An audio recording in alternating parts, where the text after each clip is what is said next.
Welcome, everybody. I love being the welcomer. Melinda is usually the first welcomer, and I'm usually the second welcomer. But Melinda is sick this morning, just with a bad cold, and we are so delighted to have Steve with us.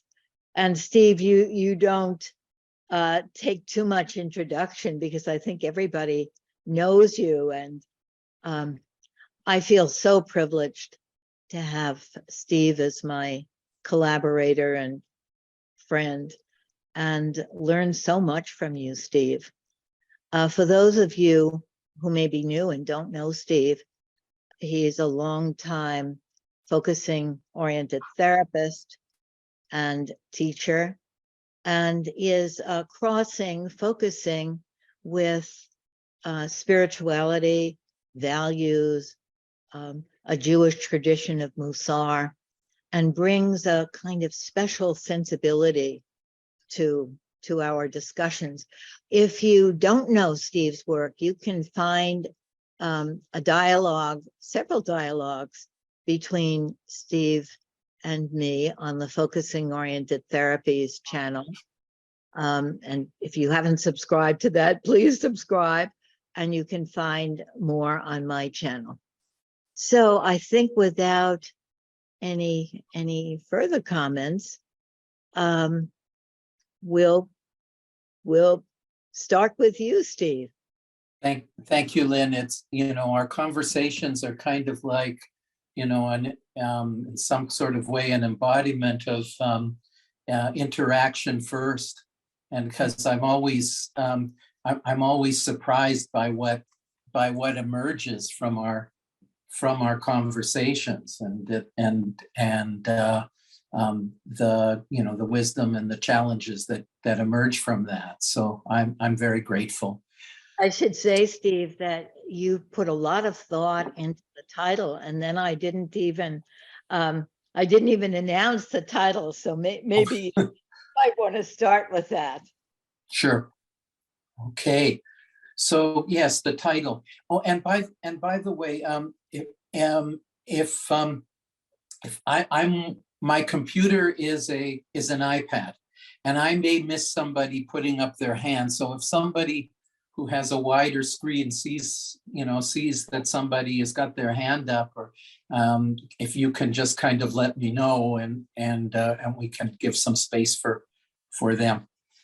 Yeah, and also if there's a chat, and if people want to write something in the chat, that I'm assuming that's doable, and please do. So okay, so what I have called this is may our memories be for a blessing, and the subtitle leaving a personal legacy. And that was a shortened version. I spent a fair amount of time with bigger and clunkier kinds of subtitles, so one of the subtitles was living, leaving, and being a legacy. Another was finding our authentic ancestral aspirations. So they're implied in some kind of way, and we may start to look at some of those kinds of things. But the tapered version was leaving a personal legacy, which I think fits for me, and fits for in many ways for our for us as focusers, because in so many ways focusing is a process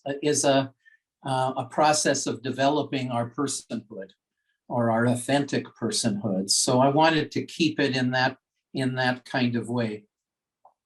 So I'm going to give us kind of a a backstory about how I came up with that phrase, may our memories be for a blessing, which may sound like a strange phrase. So there are a couple of, well, the starting point is this: about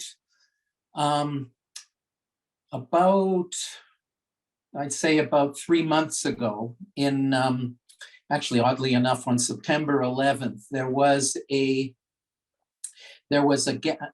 gathering of friends and family for a dear friend, a friend of ours, a person that we had just lost at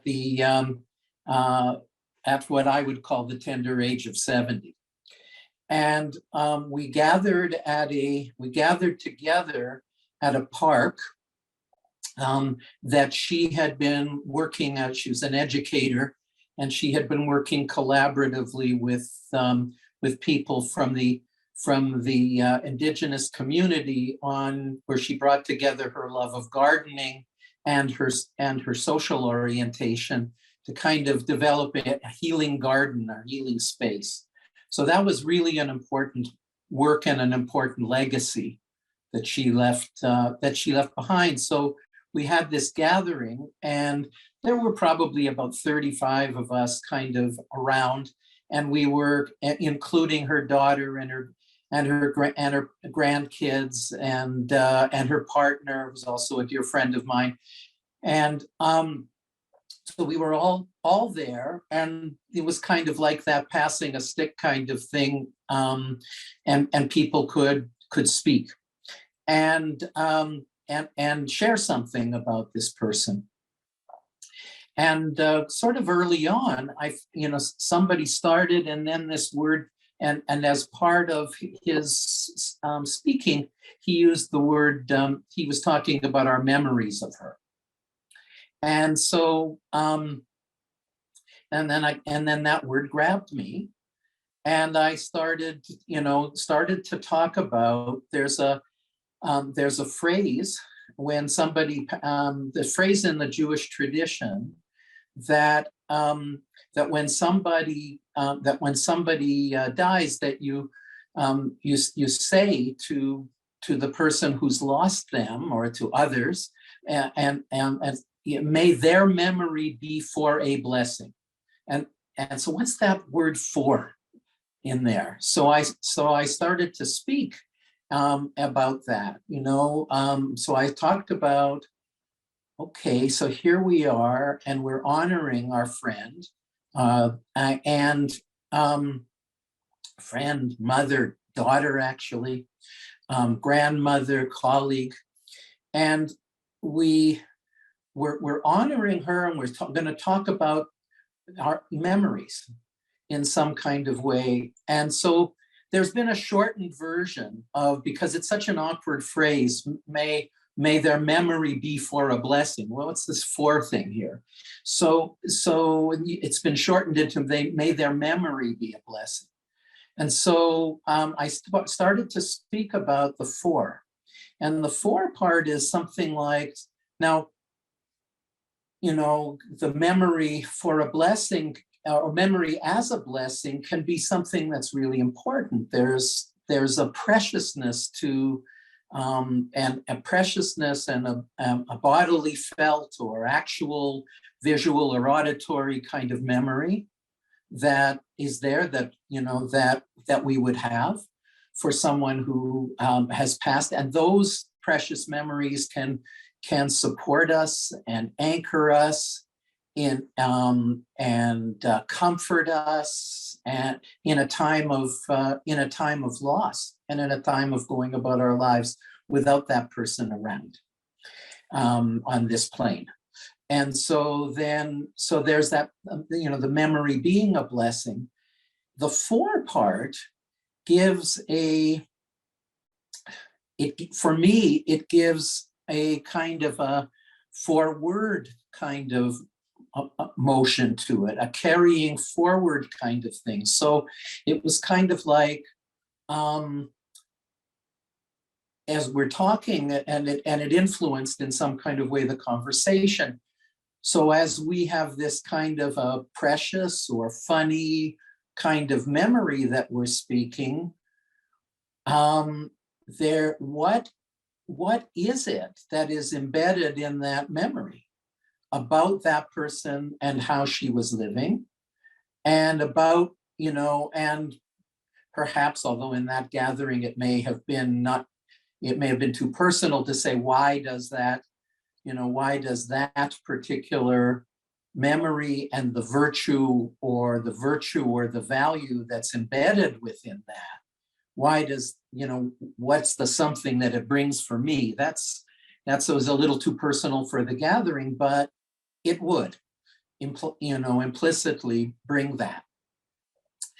So we started to talk about that and started to extract, what are some of those kind of values and virtues that, and aspirations that she lived, and embodied, and that might inspire us, and that we might, in our own particular way, either honor or carry forward in some fashion or another. So that's what the word "for" means for me. And I looked it up. I did some Google searches about the origin of that, the phrase, and it's something about the idea is that the goodness is that the goodness lives on somehow, and it may live on somehow in our felt memories, and how we elaborate on them. So that was that was our discussion, and it became, it was quite, quite lovely. And in amongst that were, things that varying people spoke. So then afterwards, we're outside at this beautiful garden, and that she was a designer of and a collaborator for. And so we're sitting around, and we brought food. And so we're sitting around and eating and mingling and crossing over, and how do you know her, and all of that. And we're doing this. And then this phrase came, which became the title of this, this talk, which is, may our memories be for a blessing. So it's kind of inevitable. I'm sure that that many, if not all of us, when we have gone to a memorial or a funeral, and we've listened to eulogies and people talk, we start thinking about, well, what would we like people? What would people say about us? And what might we like? What might we like to have embedded in somebody's eulogy, or the more casual conversation over coffee and food, and so that became kind of an aspirational phrase, may our memories. And so then it becomes a personal kind of thing, and that might orient us in some kind of way. So that's the origin of this phrase. And I also had the thought at that moment, I'd like to be able to present something somewhere around all of this. And then when I was asked to do that, it was just very resonant, to do something that was very resonant. So here's another story that came to me. And that's after start having this thing in mind. And that is that I remembered a client of mine from, let's say, somewhere about, would be about 18 years ago. And this person was, she was a practicing Catholic person, and she was one of the things that we were working on and with was her being able, and she had darn good reasons for having trouble with this, her being able to hold her emotions rather than her emotions holding her. And one of the things that was there for her was an anger and a temper. And she spoke about how she at a session she spoke about on the Sunday before the session, she was listening to a sermon by the priest, and the sermon was about I don't know if the word legacy was being used, but was about something like how we live. Well, something, how I'll find it. It's kind of like after we go, people are either going to have in their memories, they may have certain really hard things about us in our felt memory banks in some kind of way. And so then for them to be able to live their lives, they may and live their lives as fully as possible, they may need to, after we're gone, they may choose to, and it might be valuable for them to work at forgiving us for the burden we put on them in some kind of way. But also, so she thought to herself from the sermon, she said, well, you know what, okay, I can either go on with this particular anger problem, and I have some idea about what it does to my daughters, and how it lands for them. Maybe maybe I'm going to take it on to change my relationship and my way of working, of doing anger, so that they don't have to do that work after I'm gone. They may have other kind of work that they may have to do in terms of, their lives and whatever it is they carry, the easy and the difficult about me. But I don't want them to have to do that. So she recognized, and that sermon helped her to recognize that, and this is a statement, we all leave a legacy, whether we're intentional about it or not. And so she started to think in terms of what kind of a legacy she wanted to leave. So that's my second kind of story about that forward looking, and then forward and beyond kind of looking. And then there's this kind of a thing that is challenging about this whole business, and that is that we can't know. Just like we can't know exactly how our lives or our actions are going to land. We can have some idea about we can have some idea about how the difficult things that we offer can land, but the things that are in the plus zone, if you will, we can't know exactly. We can have some intuition, but we can't know. And that, those of us who do focusing either as listeners or as therapists, we know that our words don't, we're often surprised how our words land relationally. So we can't know, but still it's an important kind of thing. So I'll give you a quick to have some intention, at least I believe so. So then I'll give one other story around that kind of limited control we have over our personal legacy. And this is a story that goes back about 20 years or so, and I've shared my friend and colleague's wisdom on a number of occasions. I was talking with him about a woman that I was working with who had struggled with very likely some genetically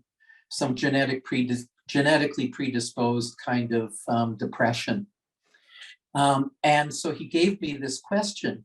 He said something to the effect of, well, think about asking her, what kind of person with this lousy depression do you want to be? Or this depression that you don't want, do you want to be? Or this depression, do you want to be?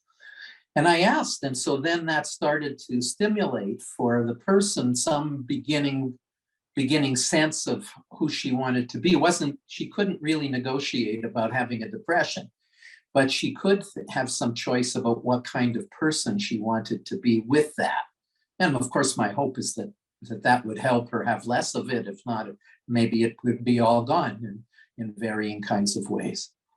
So I've often thanked, this is the irony story, I've often thanked my friend and colleague for that wonderful question, because I've used it personally and I've used it professionally.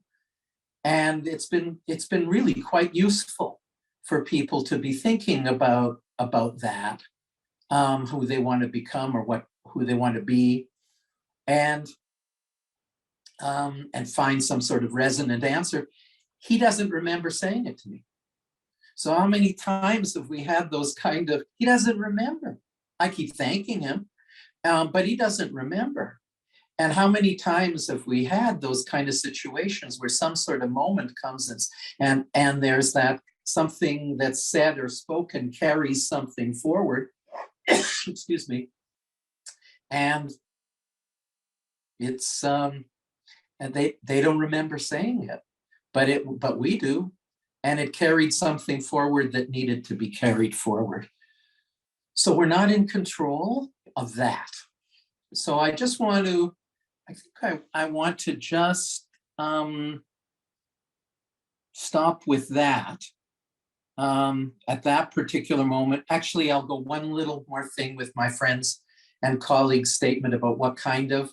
So I might put something like, what kind of person with, or what kind of ancestor in progress do I want to be, or might I want to be? And I'll just kind of, I'll stop there, and I'll take a breath. And yeah, I'm open to, maybe open to people who've been listening and taking this in, and have some time to just kind of hear from people. All right, so just take a moment and just see, you know, what kind of stirred inside, or aggravated, or challenged, or validated, anything that is there, and that you might want to share.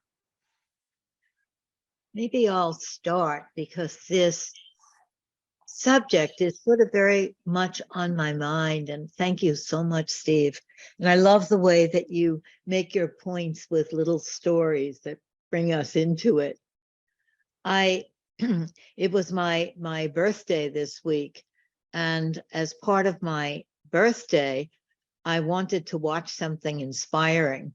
So I watched a series on Netflix that I want to really recommend to you, called Live to Lead. And it was little biographical sketches of many different leaders in the world that was so moving, and some people that I had never heard of. And I began to think about how powerful it is, that feeling that people somehow become in touch with something that wants to move forward through them, and how these people that were featured in this series went through all kinds of odds to express that thing that was given to them, that they knew was theirs to to manifest in some kind of way. And in the Christian tradition, you would call that a calling. In the Jewish tradition, there's a Hebrew word, Steve. What is it? Tukung or something like that, about the little piece of healing the world that's given to you in some way. What is that word?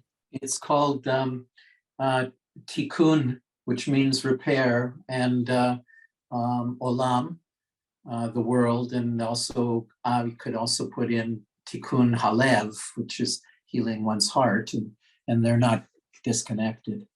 Right. Yeah.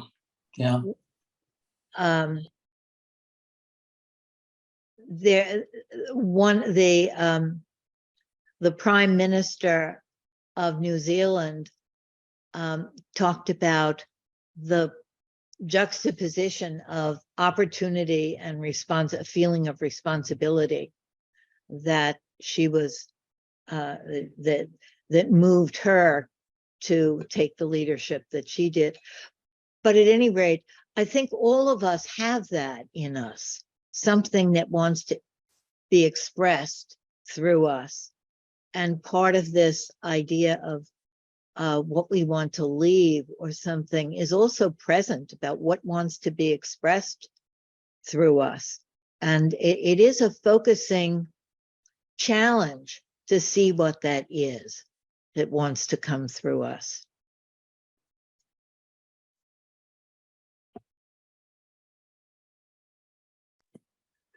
Yes. Thank you. Thank you, Lynn. And happy birthday.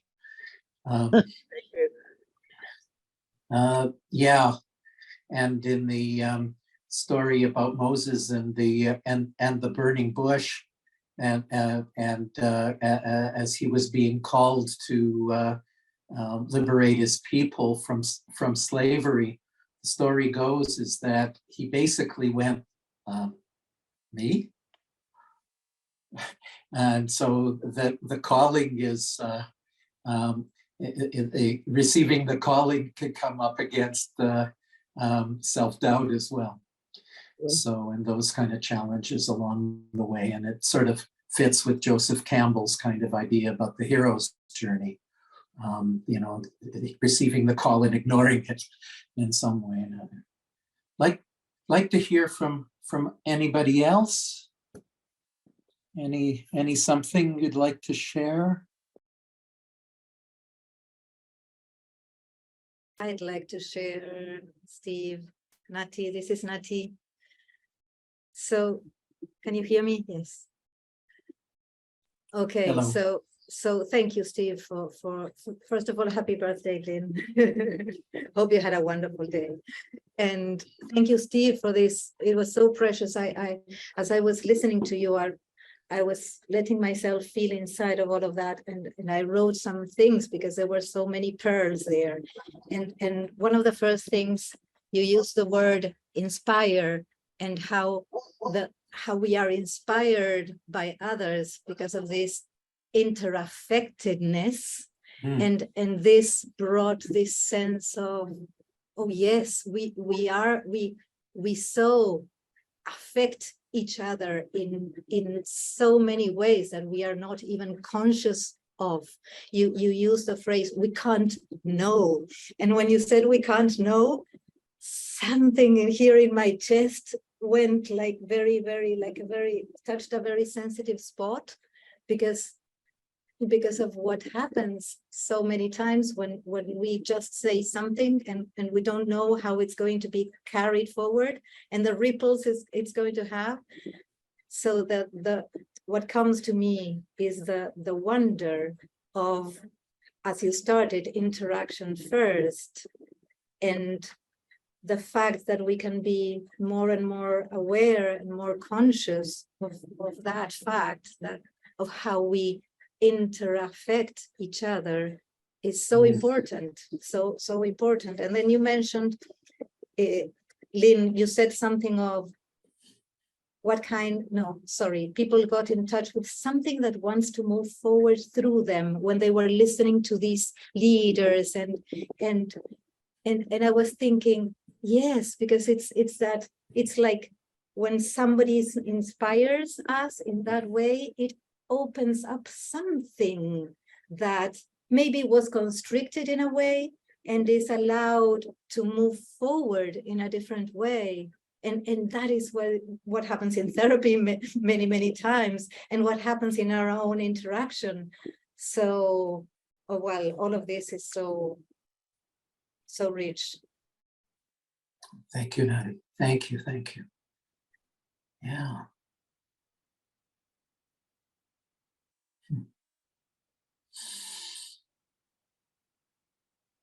Yeah. Mary. Yeah. Yes. I had a conversation with a friend last night who had gone back to her ancestral home and for a funeral, and she was not welcomed, and realized that so many people had held their idea of her as a young person still treated her the way that they understood her, 35 years ago. That gave no room for moving forward. So when you spoke, I thought, we have so little control over what other people see us as being. Like we really, unless someone really wants to know or is willing to receive what you are now, our legacy could be something that's false.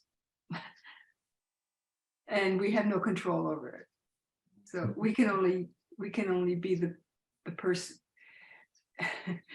I used to be a leader of a girls group in the church, and one of the lines in their motto was, "And to become the girl God would have me be," that kind of thing. Yeah. Mm-hmm. That's all I can say. Yeah, that's very powerful about that example of that person. Thank you. We time for one more person or two. Anybody else have something that's important for them to share, that wants to be shared? Julie, you're on mute. I just wanted to, it's sort of the process of becoming that we're all engaged in is really a radical idea that we don't really know. As we become more and more of ourself, whatever is coming through us becomes maybe more accessible or more clear. And it's sort of in the not knowing what our calling is, or knowing or having a sense of what our calling is, that continues to evolve, which is part of what I find so rich about focusing, is sort of being able to tap into that deeper knowing over and over again. Mm-hmm. Yeah. And there's that deeper knowing, and that process of that surprising in some kind of way process of becoming and evolving. Thank you, Julie. And Olivia said she wanted to say something, and we'll want to speak.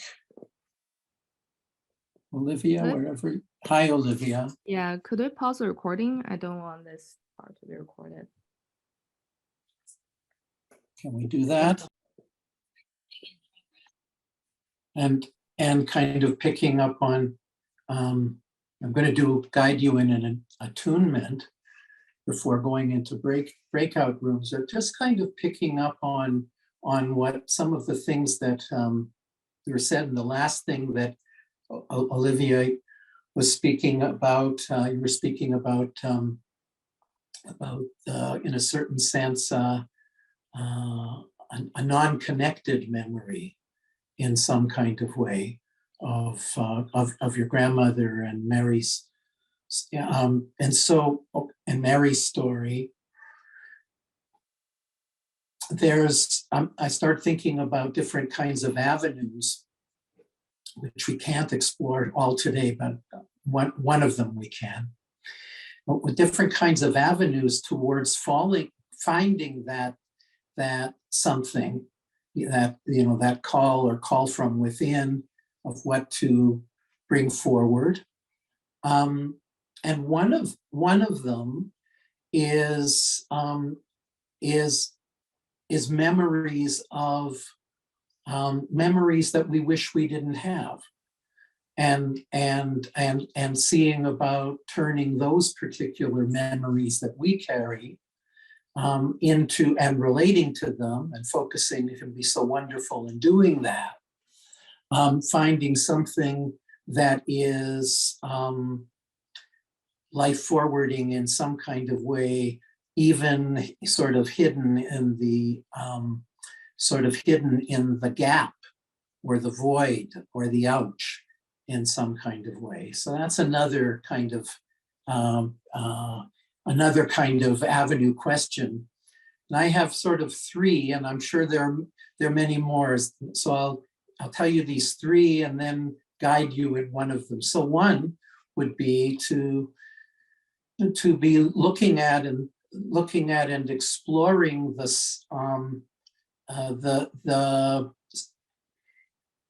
the somebodies inside that we carry, whether that's through personal life, people who have touched us in some kind of way, or touched or inspired us in some kind of way, and who are not here and are not alive. So that's one, is finding that and exploring what was precious about that.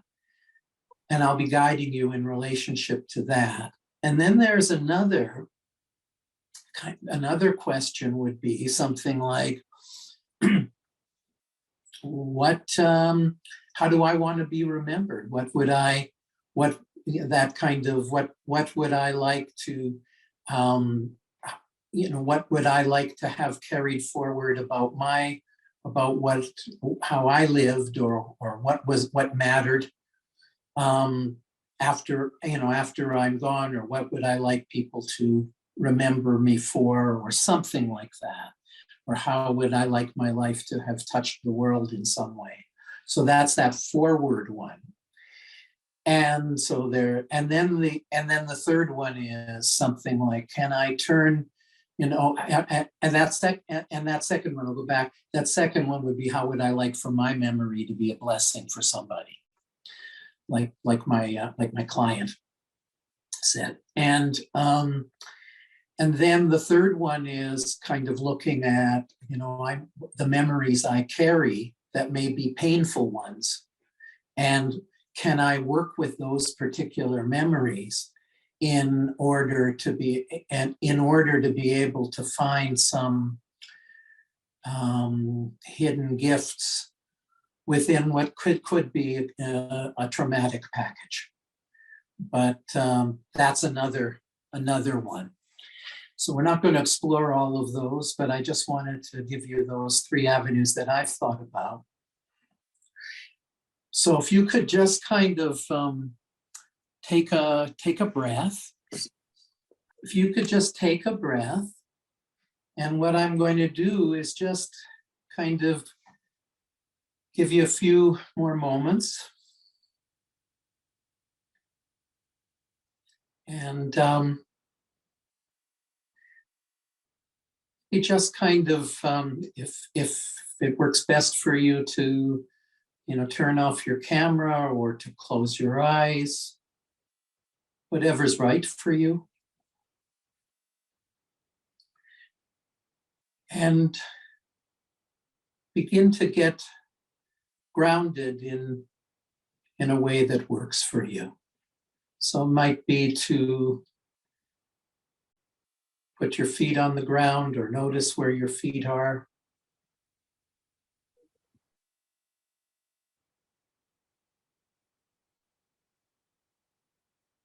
And And just kind of notice if your eyes are closed, what you might hear.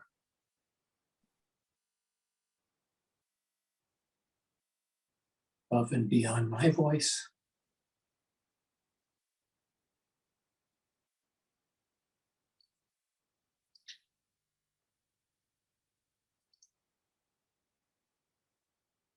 What you might see without any effort.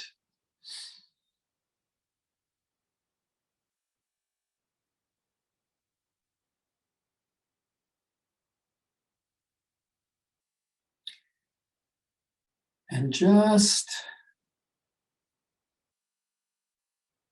when ready,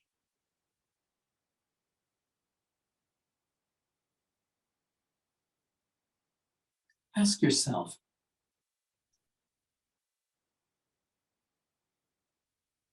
is there a memory I have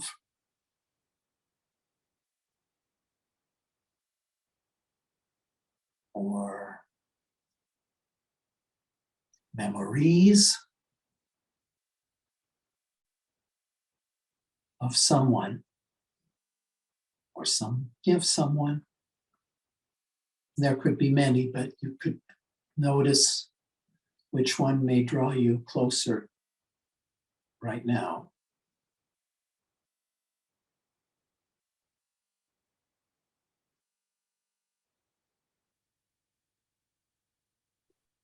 That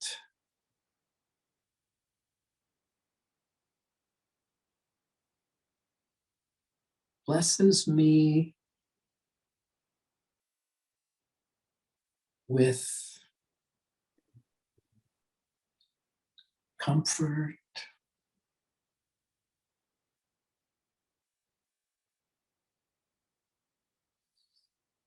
or inspiration.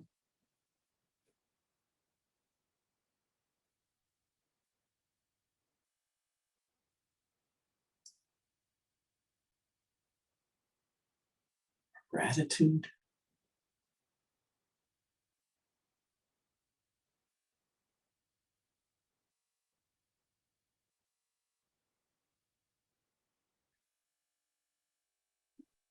That I could cherish.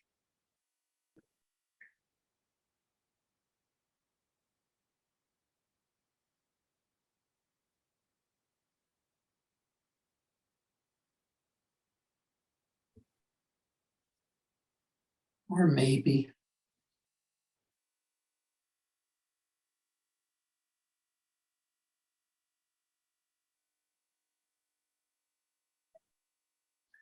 carry forward.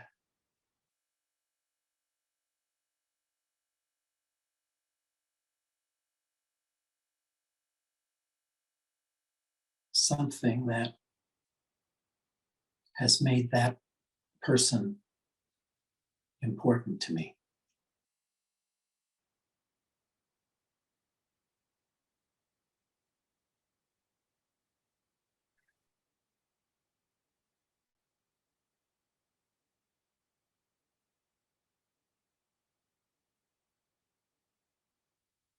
And just take some time. You might want to jot down maybe a word will come, or a phrase.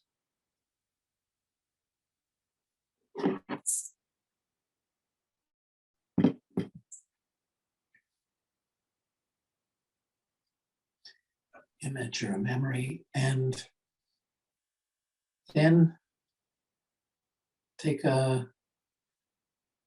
some time to go into breakout rooms.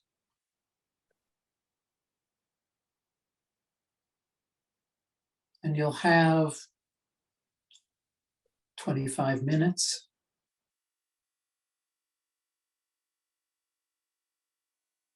where whatever is right, where you can share in a focusing kind of way, or give people, each person, a chance to go further with what came.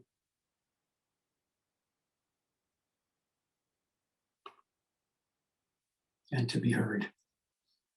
There were those two other questions of, around around how we might want people to talk about us at a, in their eulogies of us, or what they remember of us, or something like that, that future orientation.